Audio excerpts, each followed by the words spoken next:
ನಮಸ್ಕಾರ. ಸಮತಾ ನ್ಯೂಸ್ಗೆ ಸ್ವಾಗತ.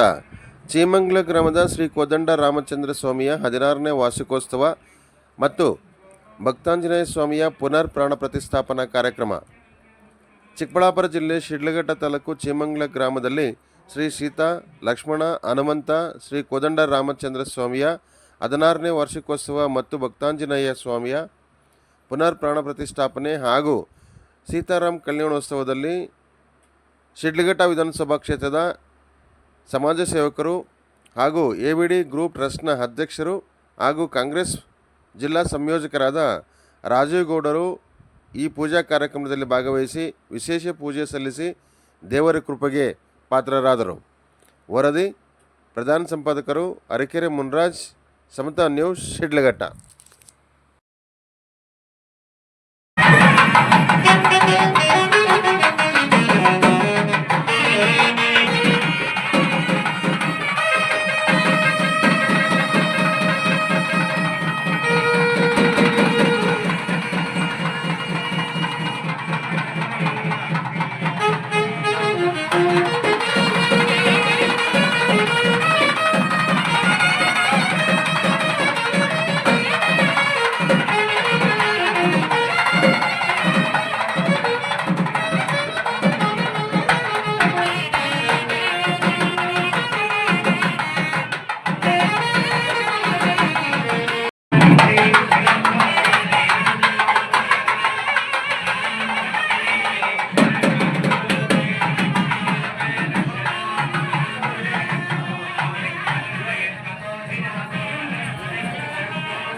ಎಲ್ಲರೂ ನಮಸ್ಕಾರ. ಇವತ್ತು ಶ್ರೀರಾಮ ಪ್ರಯುಕ್ತ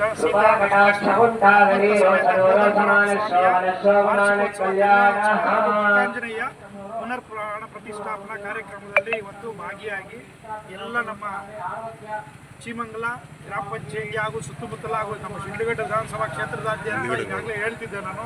ಚೀಮಂಗಲದಲ್ಲಿ ವರ್ಷಕ್ಕೊಂದು ಸಾರಿ, ವರ್ಷಕ್ಕೆ 2 ಸಾರಿ ಏನೋ ಒಂದು ದೇವರ ಕಾರ್ಯ ಭಾಳ ತುಂಬ ಚೆನ್ನಾಗಿ ಮಾಡ್ತೀರಿ, ಒಳ್ಳೆ ದೇವರ ಕೆಲಸಗಳನ್ನ ತುಂಬ ಚೆನ್ನಾಗಿ ವ್ಯವಸ್ಥಿತವಾಗಿ ಮಾಡ್ತೀರಿ ಅಂತ ಹೇಳ್ತಾರೆ. ಆ ಭಗವಂತ ಎಲ್ರಿಗೂ, ಆ ಭಕ್ತಾದಿಗಳಿಗೆ ಇನ್ನಷ್ಟು ಶಕ್ತಿ ಕೊಡಲಿ. ಈ ಒಂದು ಕಾರ್ಯಕ್ರಮಗಳು ಮಾಡೋಂಥವ್ರಿಗೆ ಎಲ್ರಿಗೂ ಒಳ್ಳೆಯದಾಗಲಿ. ಆ ಭಗವಂತ ಎಲ್ಲರೂ ಕಾಪಾಡಲಿ ಅಂತ ಹೇಳ್ತಾ, ಯಾರೆಲ್ಲ ಕೈ ಜೋಡಿಸಿದಾರೆ ಅವರಿಗೆ ಭಗವಂತ ಖಂಡಿತ ಅವರ ಆಶೀರ್ವಾದ, ಭಗವಂತ ಆಶೀರ್ವಾದ ಇರುತ್ತೆ. ಅವರಿಗೆ ಒಳ್ಳೆಯದಾಗಲಿ. ಧನ್ಯವಾದ. ಶ್ರೀರಾಮ ಪ್ರಯುಕ್ತ ತಾಲೂಕಿನ ಜನತೆಗೆ ಏನಾದ್ರು ಹೇಳಕ್ಕೆ ಇಷ್ಟಪಡ್ತಾರೆ? ಶ್ರೀರಾಮನವಮಿ ಹಬ್ಬದ ಪ್ರಯುಕ್ತ ಆ ಭಗವಂತ ಆಂಜನೇಯ ಸ್ವಾಮಿಯನ್ನು ನಾವು ಕೋರ್ಕೊಳ್ಳೋದಾದ್ರೆ, ನಾನು ಮೊದಲನೇದಾಗಿ ಆಂಜನೇಯ ಸ್ವಾಮಿ ಭಕ್ತ. ಎಲ್ಲ ನಮ್ಮ ಸಮಸ್ತ ಶಿಡ್ಲಘಟ್ಟ ವಿಧಾನಸಭಾ ಕ್ಷೇತ್ರದ ಜನತೆ ಎಲ್ರಿಗೂ, ವಿಶೇಷವಾಗಿ ರೈತಾಪಿ ವರ್ಗನೇ ಹೆಚ್ಚಾಗಿರೋದ್ರಿಂದ ಸಕಾಲಕ್ಕೆ ಸರಿಯಾಗಿ ಈ ಸರಿ ಮಳೆ ಆಗಲಿ, ಒಳ್ಳೆ ಬೆಳೆ ಆಗಲಿ, ಮತ್ತು ಎಲ್ಲರೂ ಕೂಡ ಆರ್ಥಿಕವಾಗಿ ಸದೃಢವಾಗಿರಲಿ. ಮೇನು ಒಂದು ಕುಟುಂಬದ ಬೇಕಿರೋದಂದರೆ ಆರ್ಥಿಕವಾಗಿ ಒಳ್ಳೆ ಹಣಕಾಸಿನ ಒಂದು ಭದ್ರತೆ ಇತ್ತು ಅಂತಂದರೆ ಆ ಕುಟುಂಬ ಸುಖವಾಗಿರ್ತದೆ. ರೈತರಿಗೆ ಏನಂತಂದರೆ ಒಳ್ಳೆ ಬೆಳೆ ಆಯಿತು ಅಂತಂದರೆ ನಾವು ಈ ವರ್ಷದಲ್ಲಿ ಸುಖವಾಗಿದ್ದೀವಪ್ಪ, ಏನೇ ಕಷ್ಟ ಬಂದರೂ ಎದುರಿಸೋ ಶಕ್ತಿ ಇರುತ್ತೆ ಅಂತ ಓದ್ತಾ ಇರೋಂಥ ಎಲ್ಲ ವಿದ್ಯಾರ್ಥಿಗಳಿಗೆ ಒಳ್ಳೆಯ ಉದ್ಯೋಗಾವಕಾಶಗಳು ದೊರಕಲಿ ಅಂತ ಹೇಳಿದ್ರೆ, ಸಮಸ್ತ ನಾಡಿನ ಜನತೆಗೂ ಕೂಡ ಒಳ್ಳೇದು ಮಾಡಲಿ ಆ ಭಗವಂತ ಶ್ರೀರಾಮನವಮಿ ಹಬ್ಬದ ಪ್ರಯುಕ್ತ ಅಂತ ಹೇಳ್ತಿದ್ದೆ. ಎಲ್ಲರಿಗೂ ಒಳ್ಳೇದಾಗಲಿ. ಧನ್ಯವಾದ.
नामानि गत्वाभिवदन् यदास्ते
ಇವಾಗ ಅರ್ಚಕರು ಮಾಂಗಲ್ಯ ಅಡೆ ಮಾಡ್ತಾರೆ. ಮಾಂಗಲ್ಯಂ ತತುರಾನೇನ ಜಗಜ್ಜೀವನ ಏತನ ಕಂಠೆ ಬದ್ನಾಮಿ ಶುಭಗೆ ಭಕ್ತಾನಾಂ ಮಂಗಳಂ ಕುರು ಮಾಂಗಲ್ಯಂ ತತುರಾನೇನ ಜಗಜ್ಜೀವನ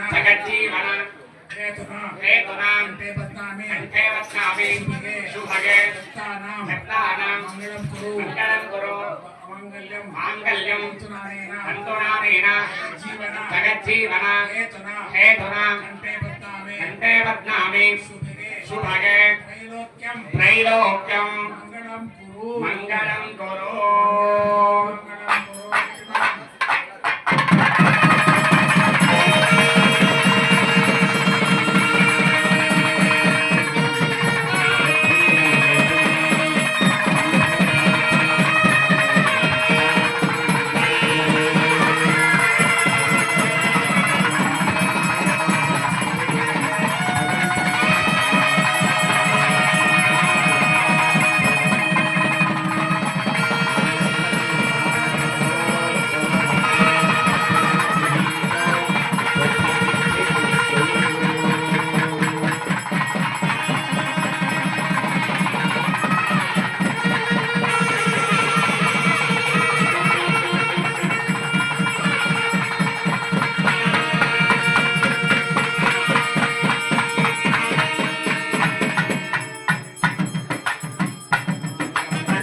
आजनेते पराजने दोर्वारोहन्त पुष्पिणीः पुण्डरीकाणि समुद्रस्य गृहाय मे याभरणार्थे अच्चदानि तलविपदामि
ಗೋಪಾಲಕೃಷ್ಣ ಮಾಚಾರ್ಯ ಅಂತ ಹೇಳ್ಬಿಟ್ಟು ಈ ದೇವರನ್ನು ನಾನೇ ಪ್ರತಿಷ್ಠೆ ಮಾಡಿದ್ದು, ಗೋಪುರವನ್ನು ನಾನೇ ಕುಂಭಾಭಿಷೇಕ ಮಾಡಿದ್ದು 22 ವರ್ಷಗಳ ಹಿಂದೆಡೆ. ಆವತ್ತು ನಾನು ವಾರ್ಷಿಕೋತ್ಸವಗಳು, ಕಲ್ಯಾಣೋತ್ಸವಗಳೆಲ್ಲ ನಾನೇ ಮಾಡೋದು ನಡೀತಾ ಇದೆ. ಈ ಒಂದು ಗ್ರಾಮದಲ್ಲಿ ತುಂಬ ಪುರಾತನವಾದ ಸೀತಾಲಕ್ಷ್ಮಣ ಸಮೇತ ಕೋದಂಡರಾಮಸ್ವಾಮಿ ವಿರಾಜಮಾನನಾಗಿದ್ದಾನೆ. ಆದ್ದರಿಂದ ಇಲ್ಲಿ ಸೇವೆಗಳು ಚೆನ್ನಾಗಿ ನಡೀತಾ ಇದೆ. ಒಂದು ದೇವಸ್ಥಾನದಲ್ಲಿ ಸೇವೆ ಚೆನ್ನಾಗಿ ನಡಿಬೇಕಾದ್ರೆ ಮೂರು ಮುಖ್ಯ ಇರ್ತದೆ. ಏನಂದರೆ, ಒಂದು ದಿನ ಪೂಜೆ ನಡೀಬೇಕು, ದಿನ ನೈವೇದ್ಯ ಆಗಬೇಕು, ಇನ್ನೊಂದು ಸ್ವಚ್ಛ ಇರಬೇಕು. ಇಲ್ಲಿ ಸ್ವಚ್ಛ ಇರ್ತದೆ, ಅಲ್ಲಿ ದೇವರು ಇರ್ತಾನೆ. ಆಮೇಲೆ ಇನ್ನೊಂದೇನೆಂದರೆ ಅರ್ಚಕ ಚೆನ್ನಾಗಿರಬೇಕು, ಆತ್ಮೀಯವಾಗಿ ಎಲ್ಲರೂ ಕಾಣಬೇಕು. ಆ ಮೂರು ಈ ದೇವಸ್ಥಾನದಲ್ಲಿ ನಾವು ಕಾಣ್ತೇವೆ. ಆದ್ದರಿಂದ ಈ ದೇವಸ್ಥಾನ ತುಂಬ ವರ್ಷಕ್ಕೆ ಬೆಳೀತಾ ಇದೆ. ಈ ವರ್ಷ ಆಂಜನೇಯ ಸ್ವಾಮಿ ಗುಡಿ ಚಿಕ್ಕದಾಗಿತ್ತು, ಅದನ್ನು ದೊಡ್ಡದಾಗಿ ಮಾಡಿ ಪುನರ್ ಪ್ರತಿಷ್ಠಾಪನೆ ಮಾಡಲಾಯಿತು. ಅದ್ರ ಜೊತೆಗೆ ಕೋದಂಡರಾಮ ಸ್ವಾಮಿ ವಾರ್ಷಿಕೋತ್ಸವ ನಡೆದಿದೆ. ತುಂಬ 16,000 ಜನ ಬಂದು ಈ ಒಂದು ಸಮಾರಂಭದಲ್ಲಿ ಭಾಗವಹಿಸಿ ದೇವರ ಅನುಗ್ರಹಕ್ಕೆ ಪಾತ್ರರಾಗಿದ್ದಾರೆ. ಆದ್ದರಿಂದ ಈ ದೇವಸ್ಥಾನ ತುಂಬ ವಿಶೇಷವಾದದ್ದು ಅಂತೇಳಿ ಹೇಳ್ತೀನಿ. ಆದ್ದರಿಂದ ಈ ಸುತ್ತಮುತ್ತಲ ಗ್ರಾಮಸ್ಥರು ಈ ದೇವಸ್ಥಾನಕ್ಕೆ ಬಂದು ಪೂಜೆ ಪುರಸ್ಕಾರಗಳನ್ನು ಮಾಡಿಸ್ತಾರೆ. ಕಲ್ಯಾಣೋತ್ಸವ ನಡೀತದೆ, ಆಮೇಲೆ ವಾರ್ಷಿಕೋತ್ಸವದಲ್ಲಿ ಹೋಮಗಳು ನಡೀತದೆ, ಯಾಗಗಳು ಅವುಗಳೆಲ್ಲ ಭಾಗವಹಿಸಿದರೆ ಅವರಿಗೆ ತುಂಬ ಅನುಗ್ರಹ ಉಂಟಾಗುತ್ತೆ ರಾಮರದ್ದು ಅಂತ ಹೇಳ್ಬಿಟ್ಟು ಈ ಸಂದರ್ಭದಲ್ಲಿ ಹೇಳ್ತೇನೆ. ಶ್ರೀರಾಮನವಮಿಯ ವಿಶೇಷತೆ ಏನಂತಾರೆ? ಶ್ರೀರಾಮ ವಿಶೇಷತೆ ಅಂದರೆ ರಾಮ ಹುಟ್ಟಿದ್ದು ಶ್ರೀರಾಮನ ದಿವಸ. ಆದ್ದರಿಂದ ರಾಮ ಹುಟ್ಟಿದ ದಿನ ಶ್ರೀರಾಮನವಮಿ ರಾಮರ ದೇವಸ್ಥಾನದಲ್ಲಿ ವಿಶೇಷವಾದ ಕಾರ್ಯಕ್ರಮವನ್ನು ಹಮ್ಮಿಕೊಳ್ತಾರೆ. ಆದ್ದರಿಂದ ಇಲ್ಲಿ ನಾಳೆ ಹಮ್ಮಿಕೊಳ್ಬೇಕಾಗಿತ್ತು, ಆದರೆ ನಾಳೆ ವಿಶೇಷವಾಗಿ ಬೇರೆ ಕಡೆ ಎಲ್ಲ ಜನರಿಗೆ ಸಿಗಲ್ಲ ಅಂತೇಳ್ಬಿಟ್ಟು ಸಿಗಲ್ಲ ಅಂತೇಳ್ಬಿಟ್ಟು ಒಂದಿನ ಮುಂಚೆ ಹಾಕ್ಕೊಂಡಿದ್ದಾರೆ. ನಾಳೆನೂ ವಿಶೇಷವಾಗಿದೆ. ಏನು ವಸಂತೋತ್ಸವ, ಆಮೇಲೆ ಅಭಿಷೇಕ, ಅಲಂಕಾರ, ಅಷ್ಟಾವಧಾನ ಸೇವೆ, ಮಹಾನೈವೇದ್ಯ ಇದೆಲ್ಲ ಇದೆ. ಹೋಮ ಮಾತ್ರ ಇರಲ್ಲ ಅಷ್ಟೇ, ಎಲ್ಲ ಕೂಡ ಇರ್ತದೆ. ಅದರಿಂದ ನಾಳೆ ಸಿಕ್ಕಾಪಟ್ಟೆ ಭಕ್ತರು ಬರ್ತಾರೆ, ಅವ್ರನ್ನ ಸುಧಾರಿಸೋದೇ ಕಷ್ಟ. ಆದ್ದರಿಂದ ಕಾರ್ಯಕ್ರಮವನ್ನು ಕಮ್ಮಿ ಮಾಡ್ಕೊಂಡಿದ್ದೀವಿ. ಶ್ರೀರಾಮನವಮಿ ಅಂದರೆ ತುಂಬ ವಿಶೇಷವಾದದ್ದು. ನಮ್ಮ ಹಿಂದೂ ದೇಶದಲ್ಲಿ ರಾಮರ ಹೆಸರು ಅಜರಾಮರ, ಅಂದರೆ ಎಲ್ಲರೂ ರಾಮರನ್ನು ಕೊಂಡಾಡ್ತಾರೆ. ರಾಮರ ಹೆಸರು ಹೇಳಿದರೆ ಸಾಕು ವೈಕುಂಠ ಸಿಗುತ್ತೆ, ನಮಗೆ ಇಷ್ಟಾರ್ಥ ಫಲಗಳು ಸಿಗುತ್ತೆ ಅಂತ ಬಿಟ್ಟು ಶಾಸ್ತ್ರಗಳು ಹೇಳ್ತದೆ. ಆದ್ದರಿಂದ ಪುರಾಣ ಪುರುಷೋತ್ತಮ ರಾಮ, ಅವನನ್ನು ನೆನೆಯೋದು, ಅವನ ಪೂಜೆ ಮಾಡೋದು, ಅವನ ಸೇವೆ ಮಾಡೋದು ತುಂಬ ವಿಶೇಷವಾದದ್ದು. ಅಂಥ ಒಂದು ಕಾರ್ಯಕ್ರಮ ನಾಳೆ ಈ ದೇವಸ್ಥಾನದಲ್ಲಿ ಶ್ರೀರಾಮನ ಅಂಗವಾಗಿ ನಡೀತದೆ.